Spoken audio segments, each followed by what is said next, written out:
Hello friends, welcome to MKH। I am Sneha Singatia and आज हमारा जो चैप्टर है जी हम स्टार्ट करने वाले हैं 2D ज्योमेट्री। ठीक है जी, जैसा कि आप जानते हैं 2D ज्योमेट्री यानी कि हमारा बेसिकली यहाँ पर 2D सिर्फ 2 डायरेक्शनल या 2 डायमेंशनल होता है जी, जिसके अंदर सिर्फ और सिर्फ हम x एक्सेस और y एक्सेस के अंदर जाते हैं।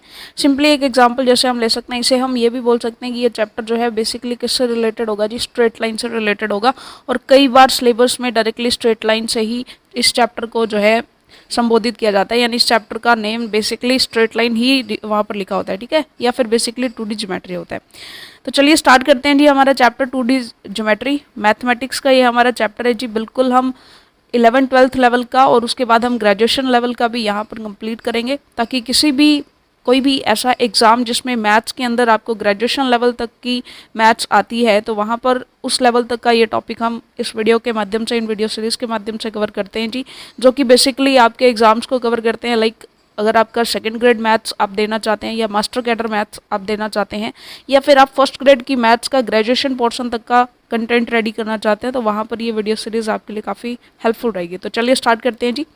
सबसे पहले हम बात करते हैं जी हमारे कोऑर्डिनेट सिस्टम की, कि बेसिकली अगर हम पॉइंट से स्टार्ट करते हैं, कोई भी हमारा जो पॉइंट होता है जी, ठीक है, उस पॉइंट के जो भी कोऑर्डिनेट्स होते हैं उन्हें हम कार्टेशियन कोऑर्डिनेट कहते हैं बेसिकली। सो हमारा जो कार्टेशियन प्लेन होता है यानी जो कोऑर्डिनेट सिस्टम होता है उसी से हम स्टार्ट करते हैं यहाँ पर। सो आप जानते हैं कि इस टाइप से हमारे पास बेसिकली 2 एक्सेस होते हैं जी, जो एक दूसरे को कुछ इस टाइप से काटते हैं। अगर हम बेसिकली हमारा 2D कोऑर्डिनेट सिस्टम ले तो इसके अंदर ये हमारा पॉजिटिव x एक्सेस होता है, ये हमारा नेगेटिव x, नीचे हमारा नेगेटिव y एक्सेस होता है और ये हमारा पॉजिटिव y एक्सेस होता है, ये हमारा ओरिजिन होता है। तो ये सब चीज़ें आप जानते हैं। अगर कोई भी पॉइंट हमारा फर्स्ट क्वाड्रेंट में है, लेट्स सपोज कि ये हमारा PXY हमारा जो है, यानी x इसके x कोऑर्डिनेट है, ठीक है जी, y इसका y कोऑर्डिनेट है, ठीक है। सो इसका अंदर जो है बेसिकली फर्स्ट क्वाड्रेंट में ये पॉजिटिव एंड पॉजिटिव होता है, यानी x भी पॉजिटिव है एंड y भी हमारा पॉजिटिव है, ठीक है, यानी कि x भी यहाँ पर ग्रेटर देन 0 है एंड y भी यहाँ पर ग्रेटर देन 0 है। ये हमारा फर्स्ट क्वाड्रेंट हो गया।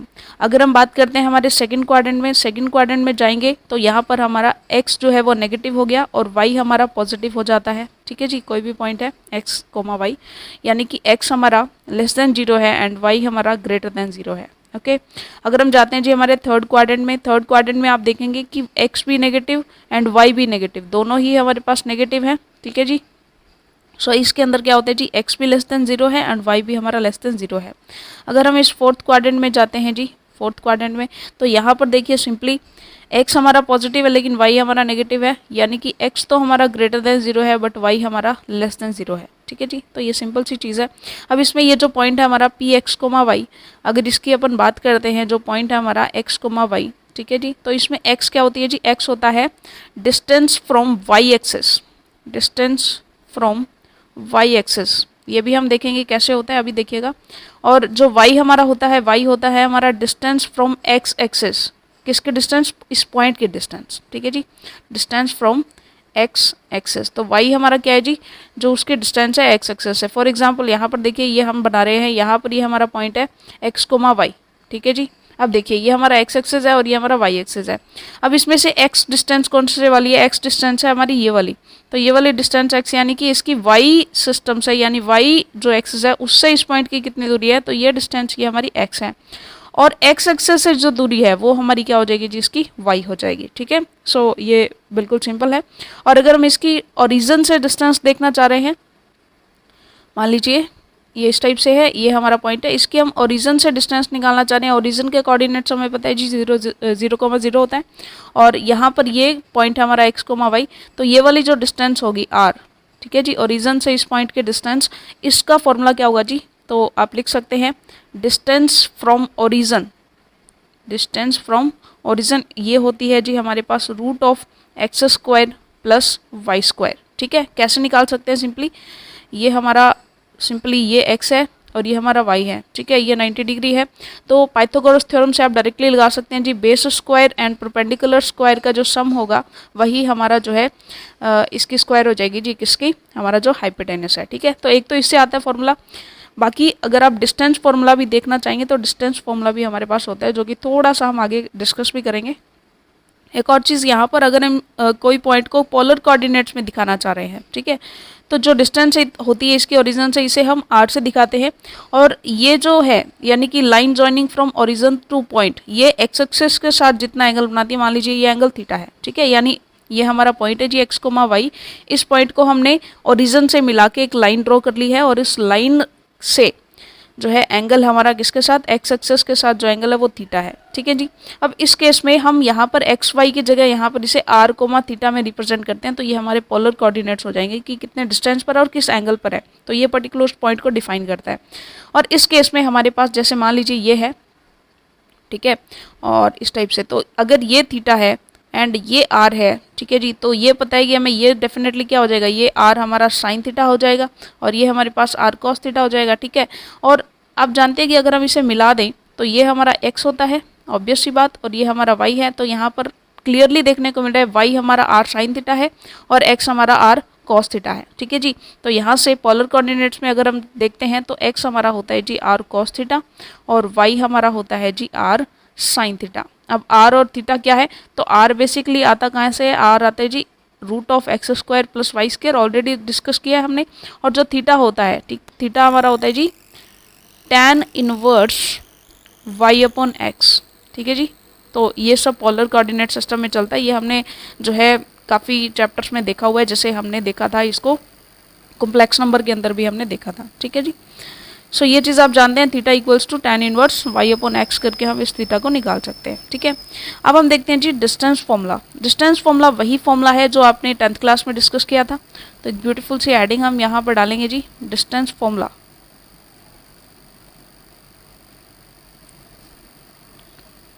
डिस्टेंस फॉर्मूला, चलिए डिस्टेंस फॉर्मूला क्या होता है। मान लीजिए हमारे पास कोई दो पॉइंट्स गिवन है, पहले इसको हटा लेते हैं, ओके। अब मान लीजिए हमारे पास कोई दो पॉइंट्स हैं, ये हमारा सिस्टम है कुछ इस टाइप से।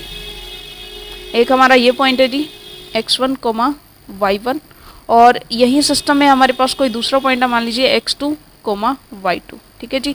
इस पॉइंट को हम p नेम देते हैं, इसको हम q नेम देते हैं। तो इनके बीच की जो डिस्टेंस है ये pq, ठीक है जी। तो ये pq जो डिस्टेंस है ये क्या हो जाएगी जी, ये हो जाएगी x2 माइनस x1 इसकी square plus y2 minus y1 इसकी स्क्वायर, ठीक है जी। और ये फॉर्मूला वहाँ भी सेट बैठ रहा था। मान लीजिए हम डिस्टेंस निकालना चाह रहे हैं ओरिजिन से किसी पॉइंट की। अब इस p पॉइंट के ओरिजिन से डिस्टेंस निकालना चाह रहे हैं, तो ये हमारा 0,0 है और ये हमारा x, y है। तो सेम फॉर्मूला हम वहाँ पर लगाएंगे, तो हमारे यहाँ पर OP डिस्टेंस है वो क्या आएगी जी, OP डिस्टेंस यानी ओरिजिन टू p पॉइंट, ठीक है। तो ये आ जाएगी जी हमारी x माइनस 0 की स्क्वायर प्लस y माइनस 0 की स्क्वायर। तो ये वही फॉर्मूला बन जाता है जो हमने बनाया था जी x square plus Y square, ये हमारी जो r थी, ठीक है जी। तो सिंपली हमारे पास डिस्टेंस फॉर्मूला होता है ये, कोई भी दो पॉइंट्स के बीच की डिस्टेंस हम इस फॉर्मूला से फाइंड आउट कर सकते हैं, ओके। एक आपने 10th क्लास में पढ़ा था जी आपका सेक्शन फॉर्मूला, तो वो भी हम देख लेते हैं जी, सेक्शन फॉर्मूला। तो नेक्स्ट हेडिंग है जी सेक्शन फॉर्मूला। यानी कि आप जानते हैं कि मान लीजिए हमारे पास कोई दो पॉइंट्स थे A एंड B, ठीक है जी। इनके कोऑर्डिनेट्स कुछ इस टाइप से होंगे x2 कोमा y2, ठीक है जी। और ये हमारा हो गया x1 कोमा y1, ओके।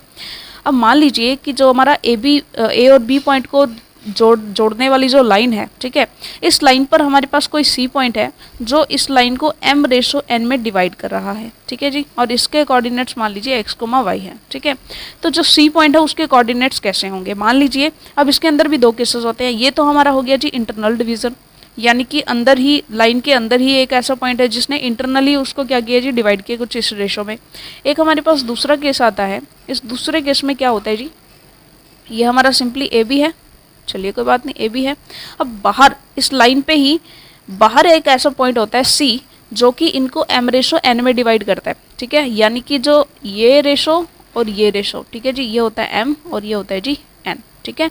तो ये m/n में डिवाइड होते हैं। अब इसके लिए इसके कोऑर्डिनेट्स होंगे x1 कोमा y1 और यहाँ पर कोऑर्डिनेट्स होंगे x2 कोमा y2, और C के हमारे जो नया पॉइंट है हमारा x, y, जो कि AB को एक्सटर्नली कुछ रेशो में डिवाइड कर रहा है, यानी कुछ सेक्शंस में डिवाइड कर रहा है, ठीक है जी। तो ये m/n में डिवाइड करता है, तो ये अलग से इसका केस हो गया।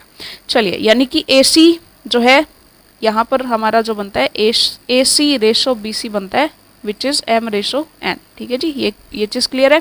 यानी कि ये तो हमारा है जी एक्सटर्नल डिवीज़न, तो ये तो है हमारा एक्सटर्नल, जब एक्सटर्नल डिवीज़न हो रहा है, और ये जो हमारा ये हमने किया था ये हमारा है जी इंटरनल डिवीज़न। अब इसके अंदर दिया क्या होता है, अब इसके अंदर बेसिकली क्या होता है कि कई बार या तो हमें रेशो दिया होगा और हमें ये सी पॉइंट निकालना होगा कि मान लीजिए ए और बी हमारे पॉइंट्स गिवन है, और एक ऐसा पॉइंट है जी सी जो इसको m रेशो n में डिवाइड करता है, देन आप सी के कोऑर्डिनेट्स फाइंड आउट करो। ठीक है, तो सिंपली जो हमारा टाइप 1 का क्वेश्चन आता है जिसके अंदर हमें क्या करना होता है, इसके लिए बेसिकली सी के ये जो कोऑर्डिनेट्स हैं ये निकालने होते हैं जी x, y। तो उनके लिए हम क्या करेंगे, सिंपल सा देखिए, तो इसके लिए क्या होता है जी x की वैल्यू और y की वैल्यू, डायरेक्टली इनके लिए फॉर्मूला होता है कि पहले आप m ले, m को आप x2 से मल्टीप्लाई करें प्लस n x1 और डिवाइड में हो जाता है हमारा m प्लस n। ये आप जानते हैं, आप करके आए हैं जी।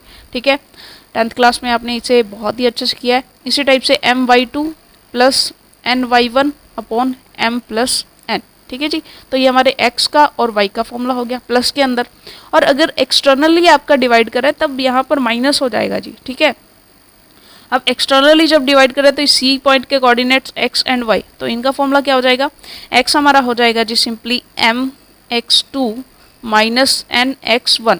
ठीक है, अब कुछ बच्चे कंफ्यूज होते हैं कि अगर ऐसा हो तो, यानी माइनस में पहले हम किसे लें, ठीक है, x1 वाले को पहले ले या x2 वाले को।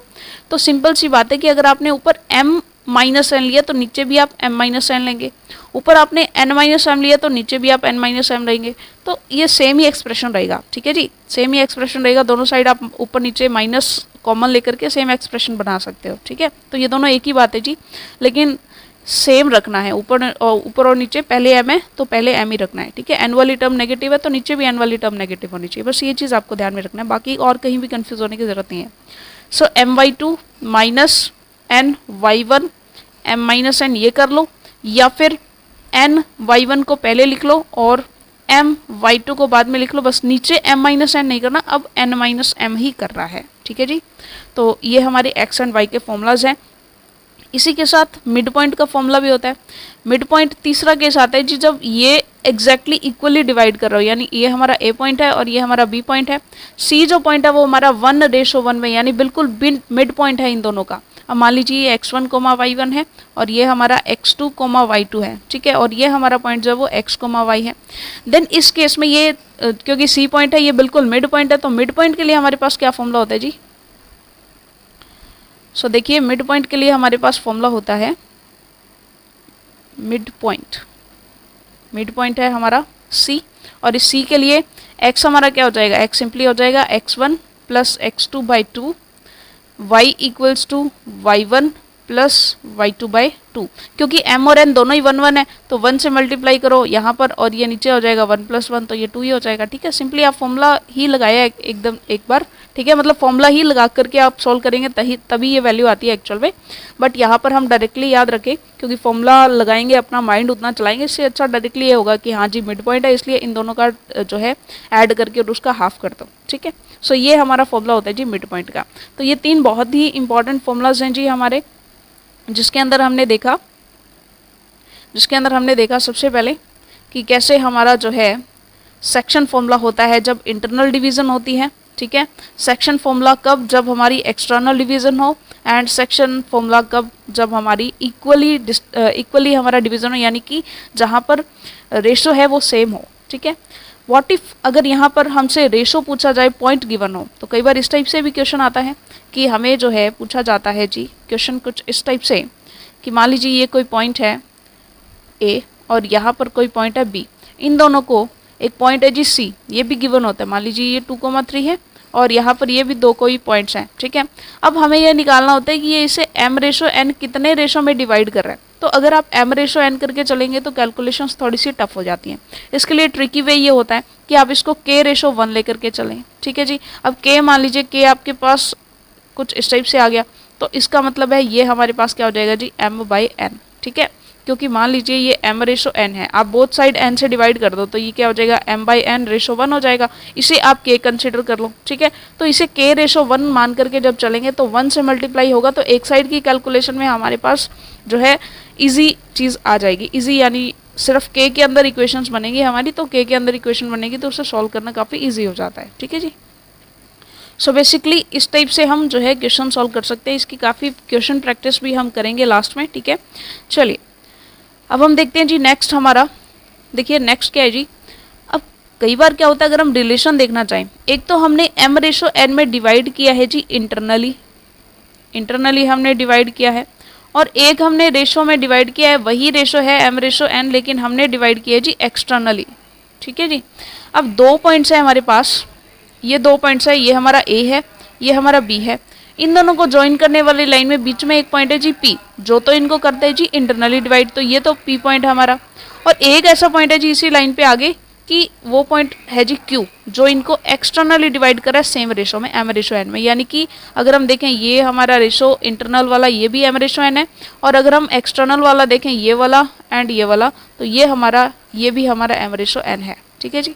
अगर इस टाइप की डिवीज़न हमारे पास है तो हम यहाँ से हमें क्लियरली देखने को मिल रहा है, यहाँ से आप देख सकते हैं जी कि हमारा जो AP है, AP का रेशो किसके साथ, PB के साथ, ये हमारा m/n है। और अगर आप देख रहे हैं AQ रेशो BQ, तो ये भी हमारा m/n है। तो यहाँ से हमें कुछ चीज़ें समझ में आती हैं, किन किन के बीच में, अगर हम देखें किसके बीच में जी, अगर हम देखें AP, हमें पता है कि AP अपॉन PB, ठीक है, ये हमारी इक्वल है जी किसके, AQ अपॉन BQ के, ठीक है। आप इससे सिंपली एक एक्सप्रेशन बना सकते हैं, क्योंकि आप देख पा रहे हैं कि इसके अंदर एक चीज़ जो है बिल्कुल सेम है। या चलिए ऐसे नहीं करते, इसमें डायरेक्टली हम रिलेशन देखते हैं। ये तो चलिए हो जाता है, ये भी रिजल्ट हम यूज़ कर सकते हैं। एक हम रिजल्ट डायरेक्टली यूज़ करते हैं कि अगर आप देखें AP में, AB में, एक तो आपने लिया जी AP और दूसरा आपने लिया AB, ठीक है जी, और एक आपने लिया AQ, ठीक है, यानी A ही पॉइंट से तीनों पॉइंट्स, ठीक है। तो ये तीनों पॉइंट्स जो हैं ये HP में होते हैं, ठीक है जी। और HP क्या होती है जी, HP का मतलब 1/AP, 1/AB एंड 1/AQ। ये तीनों कैसे होंगे जी, ये तीनों जो हैं वो एक AP में होंगे, तब ये तीनों पॉइंट जाकर के हमारे HP में होंगे। तो ये रिजल्ट हमें ध्यान में रखना है कि इस A पॉइंट से AP, AB और AQ, ये तीनों पॉइंट्स जो हैं वो एक HP में होते हैं, यानी कि 1/AP, 1/AB और 1/AQ, ये किस में होंगे जी, इन्वर्स में होंगे। कोई भी जो टर्म्स हैं वो HP में होती है, दैट मीन्स उनका इन्वर्स जो है वो किस में होता है जी, AP में होता है, ठीक है। सो ये चीज़ हमने कर ली है, बेसिक सा ये रिजल्ट है जो कई बार हमें काम में आ जाता है, ठीक है जी। चलिए अब हम देखते हैं जी 2D ज्योमेट्री की कुछ और चीज़ें। सो देखिए बेसिकली सिंपल सा है, जैसे कई बार हमें पूछ लिया जाता है जी सेंट्रॉइड क्या होता है, सेंट्रॉइड, ठीक है। या फिर कई बार हमें पूछ लिया जाता है इन सेंटर क्या होता है, सर्कम सेंटर क्या होता है, ठीक है।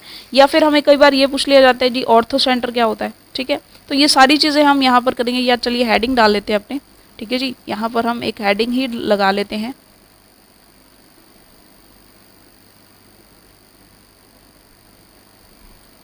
ओके, सो हम यहाँ पर हेडिंग लगा लेते हैं जी 2D ज्योमेट्री में। एक तो हम पढ़ेंगे जी सेंट्रॉइड के बारे में, सेंट्रॉइड क्या होता है।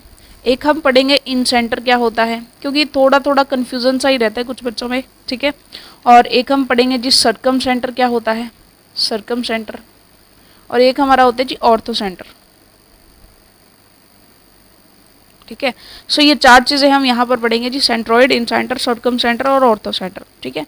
तो डिफरेंस क्रिएट करते हुए आराम से इजी तरीके से इसको पढ़ेंगे जी। चलिए देखते हैं। सबसे पहले हम बात करते हैं जी, सबसे पहला हमारा है सेंट्रॉइड।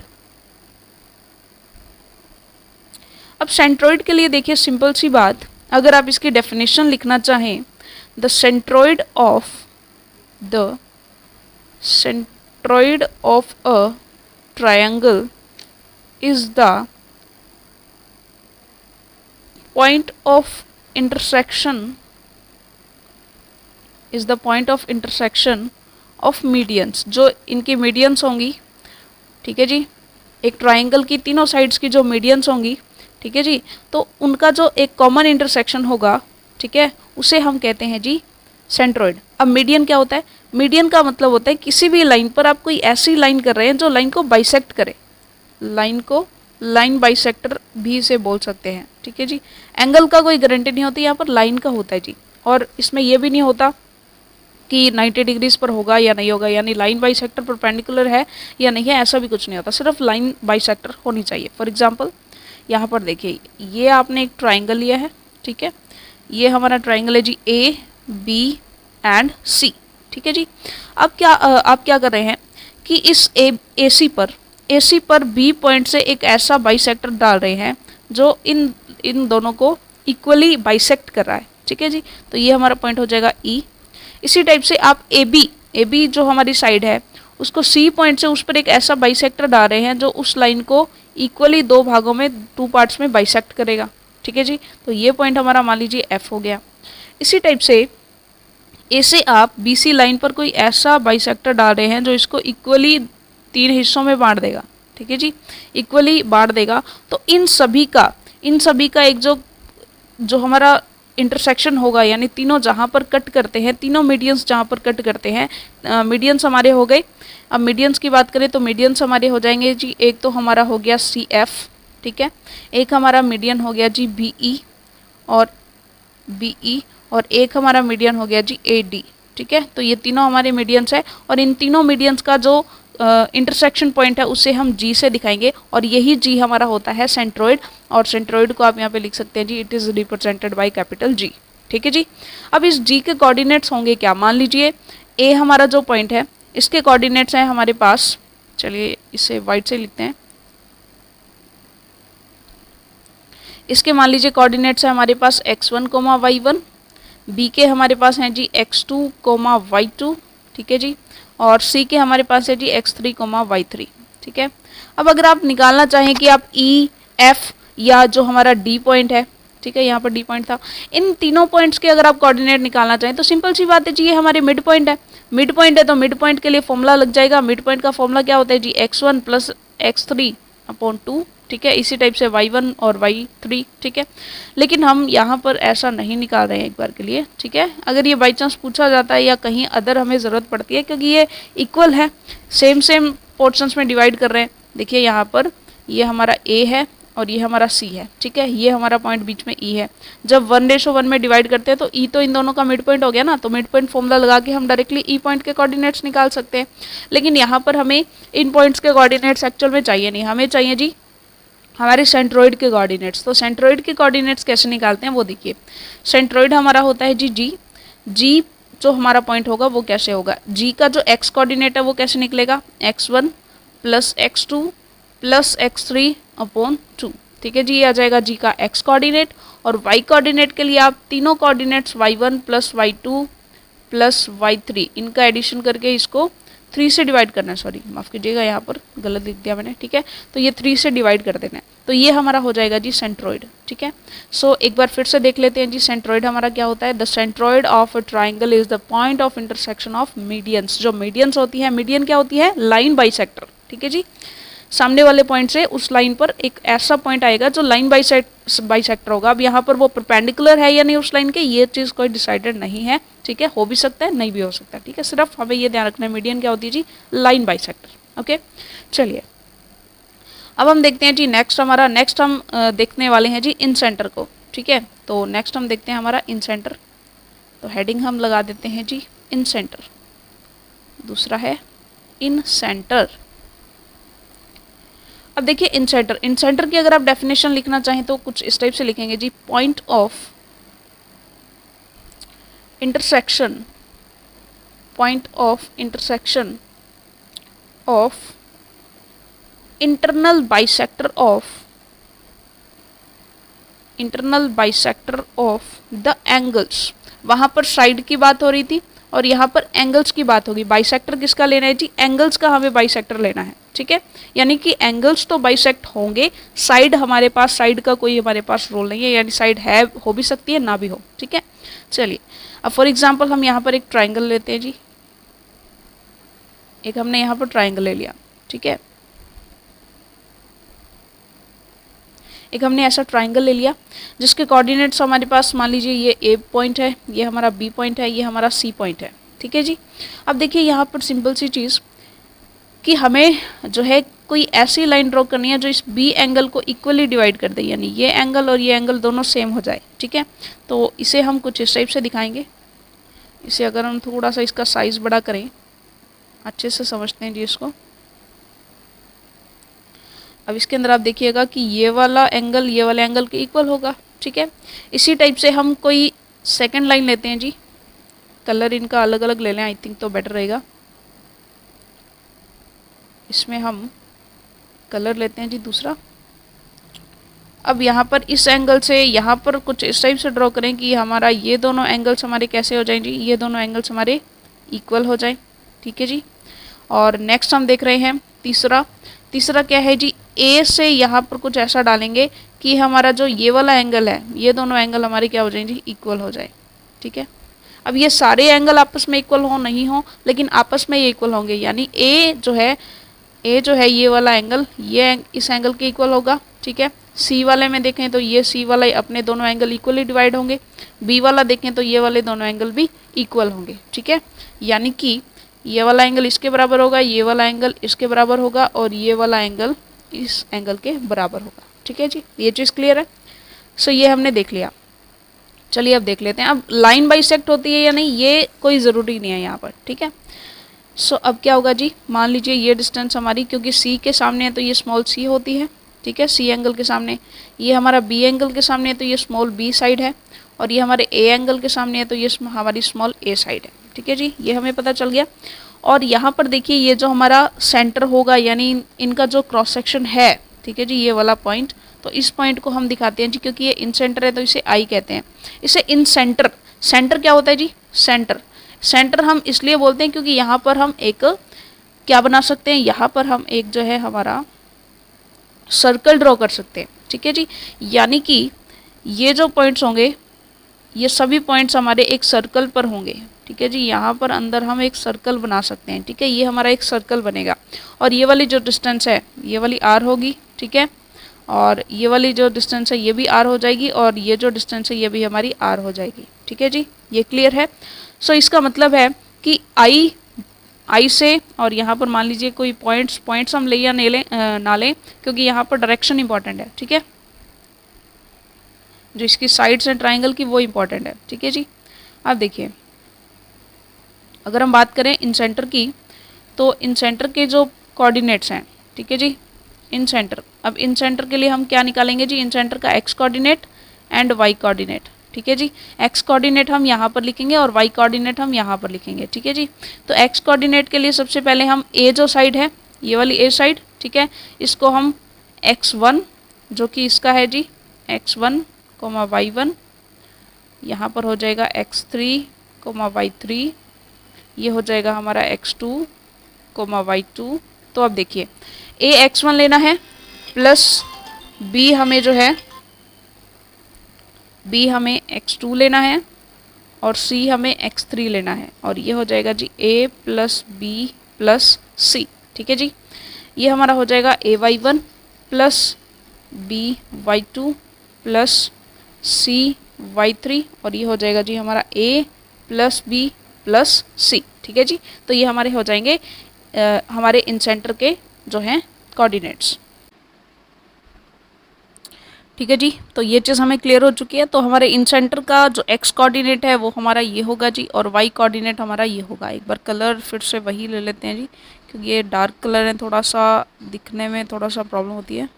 चलिए ओके, सो हमारे कोऑर्डिनेट्स आ गए जी, X coordinate and Y coordinate. अब इसमें प्रॉब्लम ये रहती है कि मान लीजिए कई बार हमें हो सकता है ABC डिस्टेंस गिवन नहीं हो, ठीक है, तो हम डिस्टेंस फॉर्मूला से निकाल लेंगे, क्योंकि यही वाली डिस्टेंस तो हमें निकालनी है, ठीक है, यही वाली डिस्टेंस निकालनी है। तो ये हमारे जब कोऑर्डिनेट्स हैं हमारे पास, तो डिस्टेंस फॉर्मूला से हम ये वाली डिस्टेंस निकाल सकते हैं जो B है, या C डिस्टेंस, ये वाली डिस्टेंस हम निकाल सकते हैं, ऑब्वियस सी बात है, ठीक है।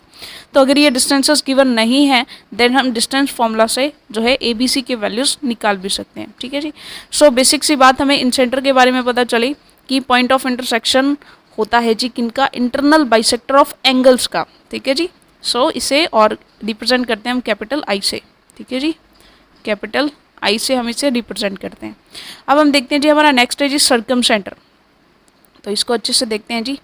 थर्ड हमारी हेडिंग है जी सर्कम सेंटर। फर्स्ट हमने लाइन को बाइसेक्ट किया, सेकंड हमने एंगल को बाइसेक्ट किया, अब थर्ड हम देख रहे हैं जी सर्कम सेंटर में हम करेंगे point of intersection, point of intersection, ठीक है जी, पॉइंट ऑफ इंटरसेक्शन है ये, ठीक है, point of intersection of perpendicular bisector, perpendicular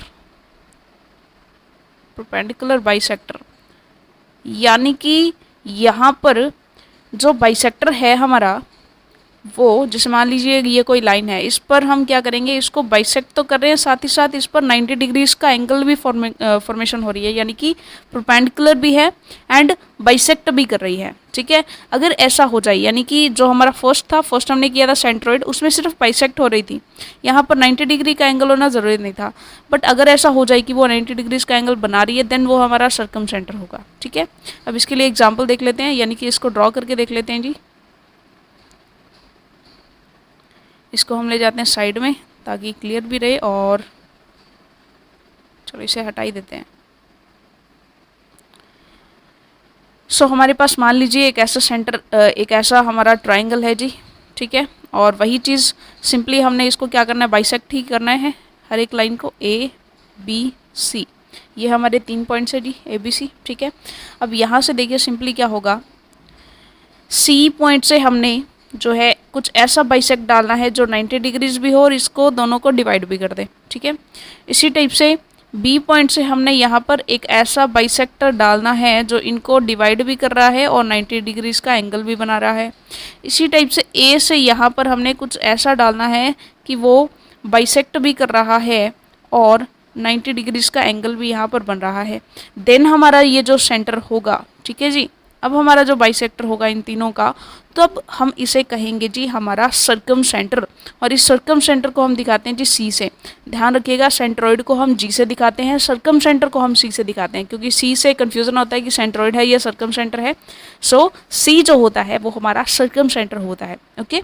means ये 90 डिग्रीज होगा, यानी कि परपेंडिकुलर भी होगा, ठीक है जी, 90 डिग्रीज का एंगल भी बनाएगा एंड बाइसेक्टर भी होगा, ठीक है जी। बाइसेक्टर का मतलब ये लाइन जो है वो डिवाइड भी होगी, ठीक है, बाइसेक्टर भी होगा और परपेंडिकुलर भी होगा। अगर ऐसे हो जाए देन हमारे पास ये परपेंडिकुलर बाइसेक्टर होगा। और ये भी चीज़ है कि एंगल से क्रॉस होना हो ऐसा ज़रूरी भी नहीं है, ठीक है। जैसे फॉर एग्जांपल कई बार क्या है, मान लीजिए कि यहाँ पर कुछ इस टाइप से है कि ज़रूरी नहीं है कि ये बाइसेक्टर कुछ इस टाइप से होगा, ये बाइसेक्टर हमारा ऐसे भी हो सकता है, ठीक है, या बाइसेक्टर हमारा ऐसे भी हो सकता है जो इक्वली इस पर 90 डिग्री का एंगल बनाए और इसको बाइसेक्ट भी करे, यानी ये एंगल से क्रॉस हो या ना हो ऐसा कोई ज़रूरी नहीं है, ठीक है। तो ये एंगल से क्रॉस हो भी सकता है और एंगल से ना भी क्रॉस हो तो भी चलेगा, ठीक है।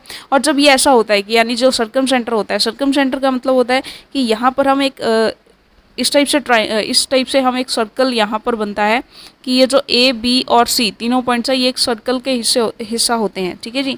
तो यहाँ से हमारा एक सर्कल जाएगा जी कुछ इस टाइप से, इन तीनों पॉइंट्स को इंक्लूड करते हुए हमारा एक सर्कल कुछ इस टाइप से बनेगा, ठीक है। अब इस सर्कल की रेडियस जो है वो क्या हो जाएगी जी, इस सी से ये जो हमारा सर्कम सेंटर है, चलिए यहाँ पर ना थोड़ी सी कन्फ्यूज़न हो सकती है, इसलिए हम इसे PQR नेम दे लेते हैं, इस ट्राइंगल का नाम PQR रख देते हैं, ठीक है, ताकि कन्फ्यूज़न नहीं हो, PQR, ठीक है।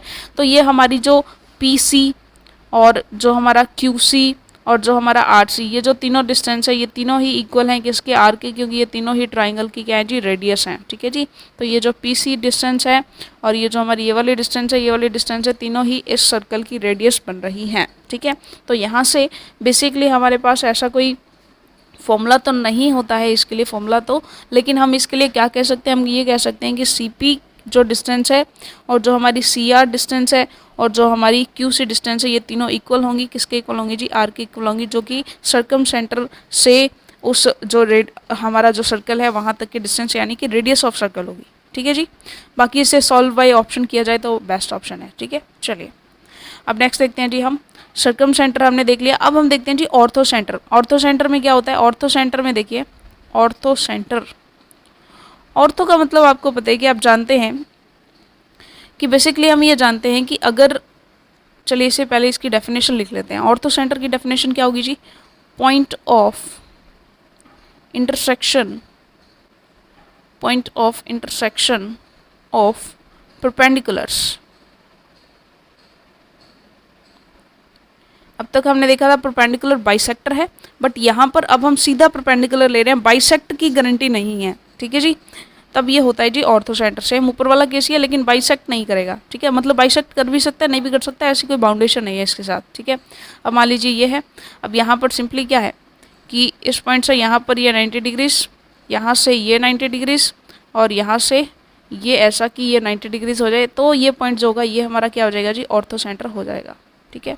अब ऑर्थो सेंटर है, अब इसके अंदर आप ये एक चीज़ ध्यान में रखनी है आपको कि मान लीजिए हमें पता है कि जब भी इस टाइप से होता है कि मान लीजिए ये लाइन है जिसकी स्लोप m1 है, ठीक है, और ये इस पर हमने परपेंडिकुलर डाल दिया है, तो ये जो सेकंड लाइन है इसका जो स्लोप होगा, इन दोनों में रिलेशन ये होगा कि m1 इंटू m2 जो है वो -1 के इक्वल होता है, यानी कि m2 का जो स्लोप है वो -1 अपॉन m1 होता है, ठीक है। वेरी सिमिलर केस हम यहाँ पर करेंगे कि जो इसके लिए स्लोप आने वाली है, देखिए सिंपल सी चीज़ कि यहाँ पर देखिए, अगर इन सभी को हम नेम देना चाहें, ये हमारा हो जाएगा जी A, ये हमारा हो जाएगा B, ये हमारा हो जाएगा C, और इसे हम नेम दे देते हैं, ये हमारा D, और ये हमारा E, और ये हमारा F, ठीक है जी। अब इसके अंदर अगर आप देखते हैं, एक केस हम बनाते हैं, मतलब एक केस लेते हैं हम सिंपली, जिसके अंदर हम ये देख रहे हैं कि जो हमारा AC है वो हमारा परपेंडिकुलर है जी किस पर, BE पर, ठीक है। यानी जो हमारी AC है ये वाली साइड, इसमें हमने ये AC है और इस पर हमारा परपेंडिकुलर है जी कौन सा, ये परपेंडिकुलर है हमारा EB, ठीक है जी। BE हमारा, यानी कि AC और BE जो हैं वो एक दूसरे के क्या हैं जी, परपेंडिकुलर है। एक केस हमने यहाँ से उठा लिया एक लाइन का, ठीक है। अब इसके लिए इसकी स्लोप्स क्या क्या बनेंगी, तो सिंपल सी बात है, यहाँ पर देखिए एक तो हमारा पॉइंट हो गया ये, ठीक है जी, एक हमारा पॉइंट हो गया ये, इन दोनों का और एक हमारा पॉइंट हो गया जी ये, ठीक है, ABC, तीनों पॉइंट्स हैं हमारे पास। अगर हम इसकी स्लोप निकालना चाहें पहली लाइन की, ठीक है, ये हमारे पास लाइन 1 है और ये हमारे पास लाइन 2 है, ठीक है जी। अगर हम निकालना चाहें स्लोप जो है हमारी AC की, ठीक है, देखिए सिंपली ये हमने केस लिया है,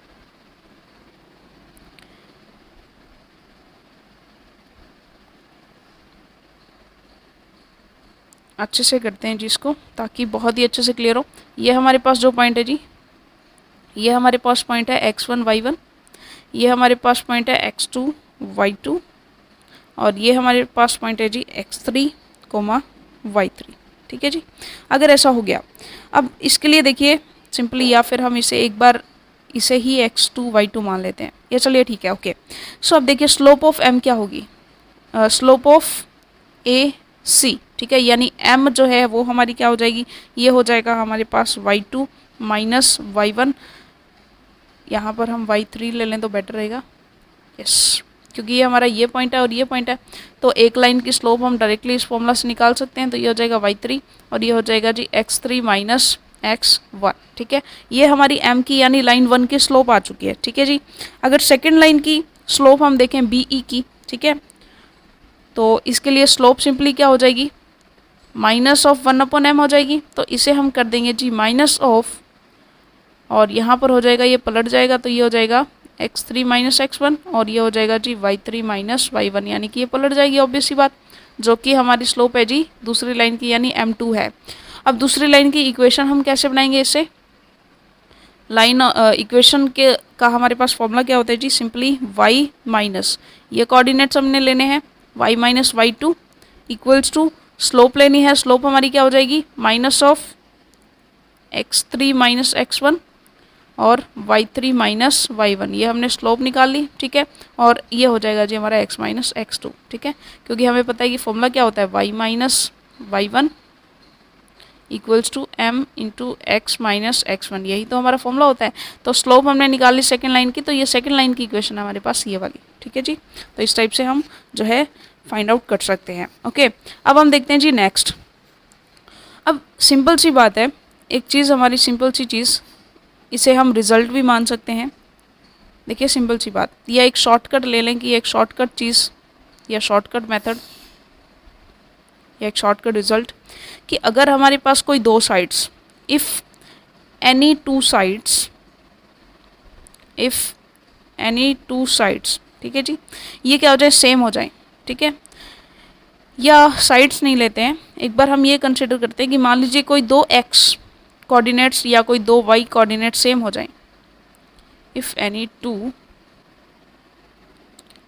x, कोई दो x की वैल्यूज़ क्या हो जाएं जी, सेम हो जाएं, और कोई भी दो y की वैल्यूज सेम हो जाएं, कोई भी दो y हमारी क्या हो जाएं जी, सेम हो जाएं, तब हमारा जो ऑर्थो सेंटर होगा, ऑर्थो सेंटर वो हमारा x, y ही होगा। फॉर एग्जांपल मान लीजिए एक हमारे पास 1,3 है, ठीक है, एक हमारे पास मान लीजिए 3,5 है, ठीक है, और एक हमारे पास मान लीजिए 1,5 है। तो इसमें देखिए कोई भी दो x सेम है, ठीक है जी, और कोई भी दो y सेम है। अगर ऐसा हो गया तो जो सेम है 1,3 यही हमारा ऑर्थो सेंटर हो जाएगा 1,3, ठीक है जी। सो ये एक शॉर्टकट सा रिजल्ट है जी। और हम कुछ रिजल्ट्स देख लेते हैं इनके बारे में। जैसे एक चीज़ हम देखते हैं कि अगर हम लेते हैं जी right angle triangle, right angled triangle, ठीक है जी, यानी कि अगर हम इस टाइप का ट्राइंगल लेते हैं जिसमें एक हमारा 90 डिग्रीज हो, इसमें जो है हमारा जो ऑर्थो सेंटर होता है, राइट एंगल ट्राइंगल में ऑर्थो सेंटर जो होता है वो is the vertex with 90 degree, vertex with 90 degree, ठीक है। यानी कि जो हमारा राइट एंगल ट्राइंगल है इसका जो वर्टेक्स, जिसका एक जो एंगल है वर्टेक्स जिस पर 90 डिग्री है, वही हमारा हो जाएगा जी ऑर्थो सेंटर। तो यही हमारा ऑर्थो सेंटर इसका हो जाएगा, ठीक है। ये ए, ये बी, ये सी, तो यही हमारा ऑर्थो सेंटर हो जाएगा, ठीक है जी। ये चीज़ क्लियर है। अब हम नेक्स्ट देखते हैं जी। नेक्स्ट हमारा क्या है, नेक्स्ट हमारा है कि अगर हमारे पास एक राइट एंगल ट्राइंगल है, ठीक है, और उसका सर्कम सेंटर हमें देखना है। एक सेकंड, कॉल आ रहा है जी, चलिए फिर से देख लेते हैं जी एक बार। ओके, सो हमने पहला देखा था जी कि अगर हमारा कोई राइट एंगल ट्राइंगल होता है तो उसका जो ऑर्थो सेंटर है होता है वो उसी पॉइंट पे होते हैं जहाँ पर, उसी वर्टेक्स पे होते हैं जो जहाँ पे हमारा 90 डिग्रीज का एंगल है, ठीक है जी। चलिए नेक्स्ट हमारा सेकंड देखते हैं जी। सेकंड हम देखते हैं, सेकंड हमारा रिजल्ट क्या है जी, कि अगर हमारे पास कोई राइट एंगल ट्राइंगल है, ठीक है जी, अगर हमारे पास कोई राइट एंगल ट्राइंगल है कुछ इस टाइप का, ठीक है, तो इसके अंदर जो सर्कम सेंटर होता है, जो इसका सर्कम सेंटर होगा, ठीक है, जिसे आप स्मॉल सी से रिप्रेजेंट करते हैं, वो इसके हाइपोटेनियस के मिड पॉइंट पर होता है, ठीक है। फॉर एग्जांपल यहाँ पर मान लीजिए ये हमारा ट्राइंगल है, ये हमारा 90 डिग्रीज है, 90 डिग्रीज के सामने वाला हमारा हाइपोटेनियस होता है, तो जो हमारा सर्कम सेंटर है वो इसके मिड पॉइंट पर होता है, ठीक है जी। ये हमारा इसके मिड पॉइंट पर होगा, ठीक है, तो ये हमारा हो जाएगा सर्कम सेंटर, सर्कम सेंटर, ठीक है, जो कि इसके हाइपोटेनियस का मिड पॉइंट है, ठीक है। चलिए, और सर्कम सेंटर होता क्या है, सर्कम सेंटर होता है परपेंडिकुलर बाइसेक्टर, यानी बाइसेक्ट भी करे एंड परपेंडिकुलर भी हो, ठीक है। तो ये चीज़ हमने देखी हुई है ऑलरेडी। नेक्स्ट हम देखते हैं थर्ड हमारा रिजल्ट क्या होता है। थर्ड हमारा रिजल्ट है जी कि अगर हमारे पास मान लीजिए कि जो एक तो हमारा होता है जी सेंट्रॉइड, और एक हमारा होता है जी इन centre, incentre and centroid, और एक हमारा होता है जी ऑर्थो सेंटर, ऑर्थो सेंटर, और एक हमारा होता है जी सर्कम सेंटर। तो क्लियरली हम देख सकते हैं, देखिए सेंट्रॉइड और इन सेंटर जो होते हैं ना, वो हमेशा ही, ये always and always lies inside the triangle, ठीक है, इट इनसाइड द ट्राइंगल, ठीक है, यानी कि ये हमेशा ही ट्राइंगल के इनसाइड लाई करते हैं, ठीक है, हमेशा ही ट्राइंगल के इनसाइड होंगे। लेकिन जो ऑर्थो सेंटर या सर्कम सेंटर होता है, ये देखिए ये इनसाइड भी हो सकते हैं, बाउंड्री पर भी हो सकते हैं, बाउंड्री पर भी हो सकते हैं, एंड आउटसाइड भी हो सकते हैं, ठीक है जी, आउटसाइड भी हो सकते हैं, आउटसाइड भी हो सकते हैं, बाउंड्री पर भी हो सकते हैं, इनसाइड भी हो सकते हैं, ठीक है। बस ये चीज़ हमें ध्यान में रखनी है। Ortho centre and circum centre ऐसा होता है, लेकिन सेंट्रॉइड और इन सेंटर जो है ये हमेशा इनसाइड ही रहेंगे, ये ऑलवेज ट्राइंगल के इनसाइड रहते हैं, बाउंड्री पर भी नहीं रहते हैं, ठीक है जी। चलिए, और एक चीज़ अगर हम देखना चाहें, एक और हमारा रिजल्ट, ठीक है जी, सिंपल सी चीज़ की देखिए, जो हमारा सर्कम सेंटर होता है, सर्कम सेंटर, सर्कम सेंटर को हम कुछ इस टाइप से डिफाइन कर सकते हैं कि मान लीजिए हमारे पास एक ऐसा ट्राइंगल है जो कि एक्यूट एंगल ट्राइंगल है, यानी कि इसमें सारे के सारे एंगल जो हैं वो लेस देन 90 डिग्रीज हैं, ठीक है। हमारे पास एक्यूट एंगल ट्राइंगल है, तो उसके अंदर जो हमारा ऑर्थो सेंटर है, जो सॉरी सर्कम सेंटर है, वो हमारा इनसाइड होगा। कहाँ होगा जी? इनसाइड होगा, ये हमने देखा था। अगर हमारे पास जो ट्राइंगल है वो एक राइट एंगल ट्राइंगल है, ठीक है, देन उसका जो सर्कम सेंटर है वो इसके हाइपोटेनियस यानी इसकी बाउंड्री पर होगा। अगर हमारे पास कोई ऑब्ट्यूज्ड एंगल ट्राइंगल है, ठीक है, यानी ऑब्ट्यूज एंगल होता है जिसका एक एंगल जो है वो ग्रेटर देन 90 डिग्री होता है, ठीक है, देन इस केस में हमारा जो सर्कम सेंटर है वो कहीं ना कहीं आउटसाइड ऑफ ट्राइंगल होगा, ठीक है जी। और ये हमारा है जी कैसा? Obtuse angle triangle. Obtuse angled triangle अगर हमारे पास होगा तो हमारे कहाँ पर होगा जी? आउटसाइड ऑफ ट्राइंगल होगा। राइट एंगल ट्राइंगल होगा तो बाउंड्री पर होगा, ठीक है जी, जो हमारा सर्कम सेंटर है। एक्यूट एंगल होगा तब हमारा ये क्या होगा जी? इनसाइड होगा। एक और चीज़ है, एक बहुत ही इंपॉर्टेंट रिजल्ट जिस पर कई बार हमारे डायरेक्टली क्वेश्चन सॉल्व हो जाते हैं जी। कई बार हमें ऐसा दिया होता है, पॉइंट वगैरह कुछ नहीं दिया होता, एक तो हमें दिया होता है ऑर्थो सेंटर, ठीक है जी, ऑर्थो सेंटर को आप और से रिप्रेजेंट करते हैं। एक हमें दिया होता है जी सेंट्रॉइड, सेंट्रॉइड को आप कैपिटल जी से रिप्रेजेंट करते हैं। एक हमें सर्कम सेंटर दिया होता है, ठीक है, सर्कम सेंटर। अगर ऐसा गिवन है तो देखिए ये तीनों जो है ना, ये तीनों के तीनों पॉइंट्स जो हैं वो कोलिनियर होते हैं। कैसे होते हैं जी? ये तीनों के तीनों कोलिनियर तो होते ही होते हैं, साथ में ये 2:1 में डिवाइड होते हैं, यानी ऑर्थो सेंटर और जो हमारा सर्कम सेंटर है, इसको जो हमारा सेंट्रॉइड है, ठीक है जी, जो हमारा सेंट्रॉइड है ये इसको 2:1 में डिवाइड करता है, ठीक है। तो कई बार जब हमें ऑर्थो सेंटर और सर्कम सेंटर दिया होता है, सेंट्रॉइड पूछा गया होता है, तो डायरेक्टली हम सेक्शन फॉर्मूला से भी सेंट्रॉइड निकाल सकते हैं, ठीक है जी, ये चीज़ है। यानी कि orthocentre to circumcentre को जो सेंट्रॉइड है वो हमारा 2:1 में डिवाइड करता है, ठीक है। बहुत ही इंपॉर्टेंट रिजल्ट है ये, ठीक है। नेक्स्ट देखिए एक और रिजल्ट है जी जो हम देख लेते हैं, सिंपल सा, कि एक तो हमारा होता है जी सेंट्रॉइड यानी कि जी, एक हमारा होता है ऑर्थो सेंटर और एक हमारा होता है जी इन सेंटर और एक हमारा होता है जी सर्कम सेंटर। ये सारे के सारे जो हैं अगर हम ले रहे हैं किसके अंदर? आइसोस्केलन ट्राइंगल, यानी जिसकी 2 साइड्स कैसी हों? इक्वल हों, ठीक है। अगर हम ले रहे हैं जी हमारा आइसोस्केलन ट्राइंगल, ठीक है जी, अब इसमें 2 साइड्स क्या होंगी जी? इसकी इक्वल होंगी, ठीक है। देन अगर आइसोस्केलन ट्राइंगल ले रहे हैं तो ये सारे के सारे जो पॉइंट्स हैं, all points lies on same line, ठीक है जी, किस पर आएंगे? सेम लाइन पर आएंगे, ध्यान रखिएगा, सेम पॉइंट पर नहीं होते हैं, सेम लाइन पर होते हैं, ठीक है। लेकिन आइसोस्केलन की जगह अगर हम इक्विलेटरल ट्राइंगल लेते हैं जी, इक्विलेटरल ट्राइंगल, देन हमारे ऑल 4 पॉइंट्स सेम ही पॉइंट पर होंगे, ठीक है।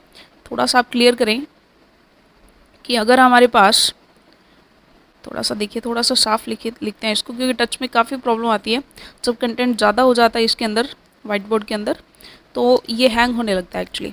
चलिए, सो अगर हम ले रहे हैं जी आइसोस्केलन, ठीक है, आइसोस्केलन ट्राइंगल ले रहे हैं, ठीक है, तो इसके अंदर सेम लाइन पर होंगे, सारे के सारे पॉइंट्स किस पर होंगे जी? सेम लाइन पर होंगे। अगर हम ले रहे हैं जी इक्विलेटरल ट्राइंगल ले रहे हैं, ठीक है जी, तो इस केस में हमारा सेम पॉइंट पर होगा। कैसा होगा जी? सेम पॉइंट पर होते हैं कौन? ऑल 4, ठीक है जी, ऑल 4 सेम लाइन पर होंगे और यहाँ पर ऑल 4 सेम पॉइंट पर होंगे, ठीक है। सो ये चीज़ क्लियर है जी। अब नेक्स्ट हमारा लोकस जो पॉइंट है, पाथ ऑफ पॉइंट जिसे हम कहते हैं लोकस, ठीक है, और उसके बाद स्ट्रेट लाइन भी हम देखेंगे। तो ये सब चीज़ें हम देखेंगे हमारी नेक्स्ट वीडियो में। इस वीडियो में हमने काफ़ी चीज़ें जो है जानी 2D ज्योमेट्री के बारे में। सबसे पहले हमने जो है कोऑर्डिनेट सिस्टम के बारे में जाना, उसके बाद हमने नॉर्मल जो हमारा डिस्टेंस फॉर्मूला, सेक्शन फॉर्मूला वो देखा, उसके बाद हमने 4 चीज़ें बहुत ही डीप से जानी जी, centroid, incentre, circumcentre and orthocentre, और उसके कुछ इंपॉर्टेंट रिजल्ट्स किए। सो नेक्स्ट वीडियो में मिलते हैं जी नेक्स्ट हमारे टॉपिक्स के साथ। Thank you very much.